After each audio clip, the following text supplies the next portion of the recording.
News in 5. News and developments making headlines around the world in 5 minutes. World News in 5. Here on Radyo Pilipinas Worldwide.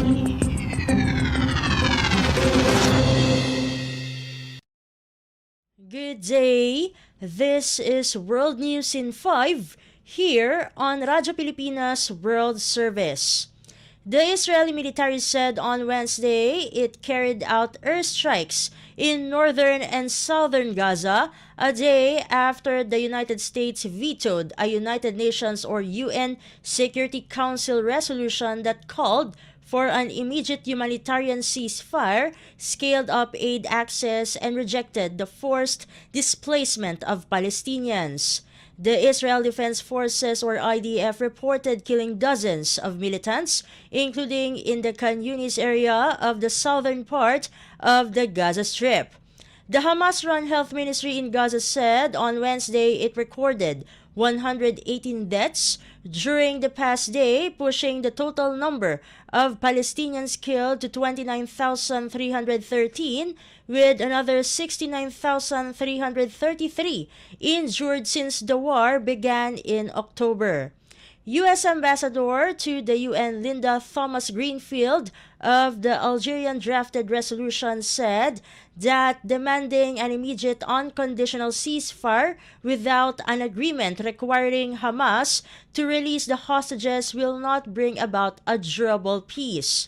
For weeks, the United States, Egypt, Qatar, and Israel have been involved in delicate negotiations aimed at the release of all hostages and an extended pause in the fighting. Algeria first presented the 15-member Security Council with its text 3 weeks ago and delayed a vote to give those negotiations time.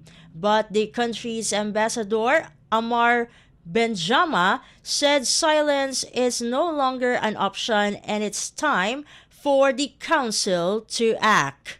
World News in 5. Here on Radyo Pilipinas Worldwide. In related news, the United States said on Wednesday the United Nations top court should not issue an advisory opinion saying that Israel should immediately and unconditionally withdraw from territory sought for a Palestinian state without getting security guarantees in return.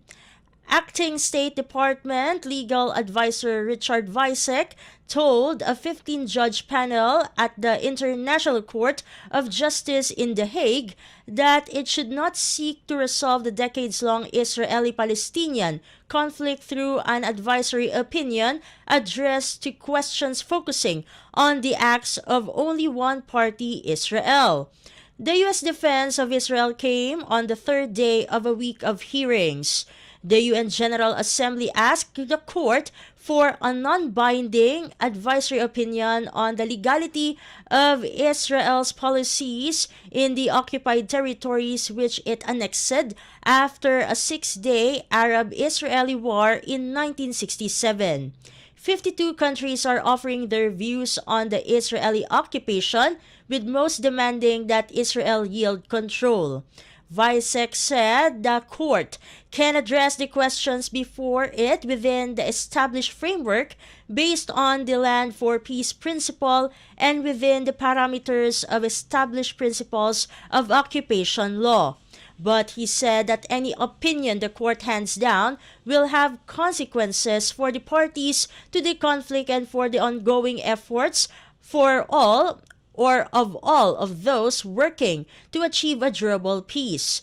Earlier this week, Palestinian Foreign Minister Riyad Malki called on the court to uphold the Palestinian right to self-determination and declare that the Israeli occupation is illegal and must end immediately, totally, and unconditionally. World News in 5. Here on Radyo Pilipinas Worldwide. And for our Philippine Embassy and Consulate news, the Philippine Consulate General in Chicago launched the 2024 Very Important Pinoy or VIP Tour on February 16, 2024 at the atrium of the National Louis University in Chicago, Illinois. The Midwest launch was attended by 39 leaders and members that represented the 19 Filipino community organizations in the Midwest. Representatives of airlines and travel agencies were also present at the said event.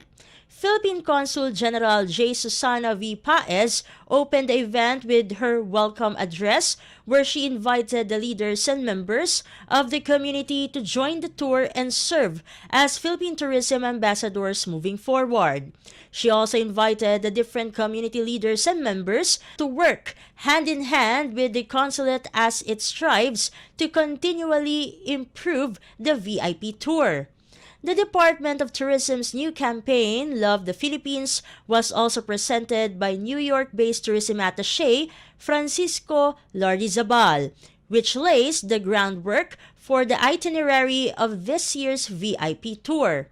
President of Raha Tours Mr. Jose Clemente, who joined the launch online, discussed the detailed itinerary and the arrangements of the tour.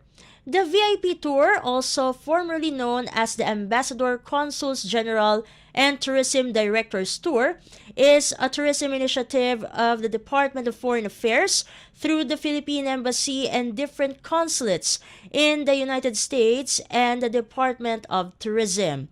The 2024 VIP Tour is set to take place from July 21 to 30 and will take the participants to Manila, Bacolod, Cagayan de Oro, Bukidnon, and Iligan. World News in 5. Here on Radyo Pilipinas Worldwide.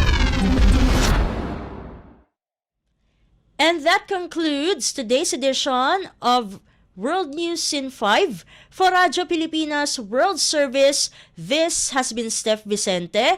Good day and stay safe, everyone. World News in 5. News and developments making headlines around the world in 5 minutes. World News in 5. Here on Radyo Pilipinas Worldwide.